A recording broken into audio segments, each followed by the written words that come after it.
Hello, happiness seekers. My name is Klaudia, and welcome back to the Happiness Challenge podcast, all about the science of happiness. And this month, it's all about kindness. In the episode 159, my guest Bernadette Russell, who is a storyteller and the author of a great book, In Conversation of Kindness, shared her insights on why kindness matters. In the episode 160, I was diving into surprising science behind kindness, and I have shared 10 simple ways that we can spread kindness this month. And in the final part 3 episode 161, I'm trying to answer the key question that I feel often is on our minds when we think about kindness: how to be kind without burning out. Because kindness is truly a beautiful thing, but if we are not careful, it can sometimes leave us feeling drained. So, in this episode, we'll explore why kindness fatigue happens and how to practice kindness in a way that protects your own well being. So, let's dive in.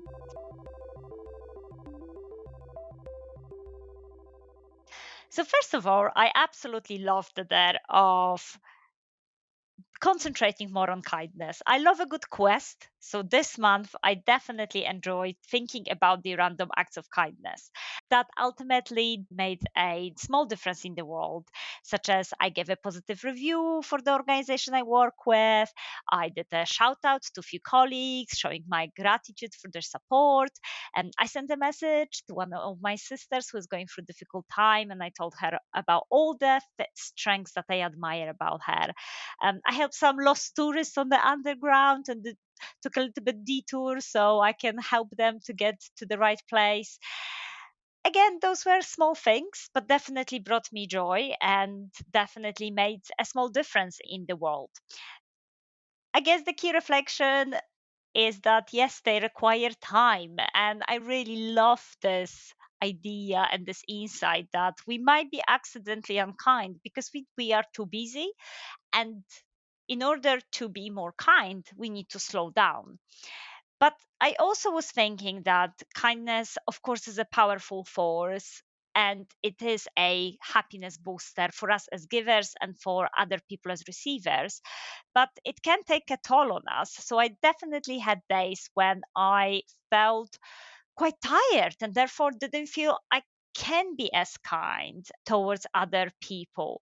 So I can definitely see that if we are constantly giving to others without taking time to refill our own emotional cup, it will be difficult. And psychologists call this compassion fatigue. And it is something that caregivers, teachers, and even everyday kindness champions can experience. It happens when we overextend ourselves emotionally, leaving little energy to care for our own needs. But here is the thing that being kind doesn't necessarily mean sacrificing our own well being. In fact, science shows that sustainable kindness starts with self kindness.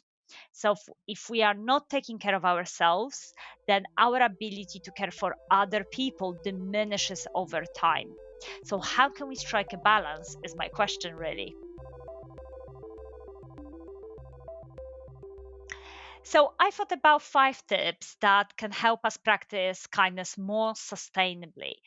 And I think they are really important to incorporate in our well being routine and our day to day time, because otherwise we cannot be really kind human beings. So, number one, prioritize your energy. I think this is really important, that focus on the acts of kindness that truly resonate with you. So I often, when I was engaging in this data, I have this lots of should. Oh, maybe I should do this, maybe I should do that. But actually, I realized that if my good intention starts with I should help that person, that's not truly acts of kindness. This is more of an obligation. And actually, we don't have to do everything for everyone. So prioritize your energy and focus on the acts of kindness that truly resonate with you and the ones you truly want to do. Number two is schedule time for yourself. So, self care, again, should be very much a part of our routine, but it's one of those things that we can postpone it.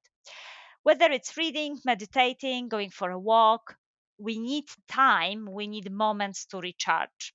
By adding our own happiness to our to do list, we ensure that we have enough energy to support other people. And with this one, I think we do actually need to learn how to rest. It took me some time to really dive into the research around this and understand that there are different types of rest, and we need to utilize rest that energizes us.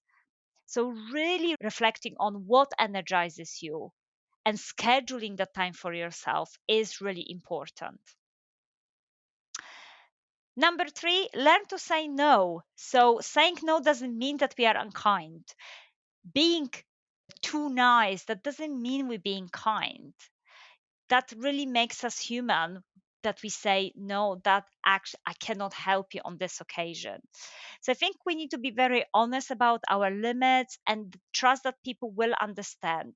The no doesn't have to be a hard no, no, I don't want to help you, or no, never again situation. We can say we cannot help at the moment, but offer something in the future.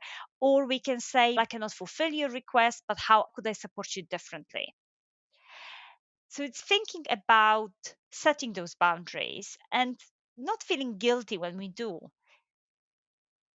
Again, saying no doesn't mean that we are unkind. It just means that we are realistic about our resources and we're caring for ourselves as well. Number four, celebrate small wins. So again, kindness doesn't have to be grand. And maybe when we're engaging in random acts of kindness, we don't necessarily get the response we were hoping for. That's okay.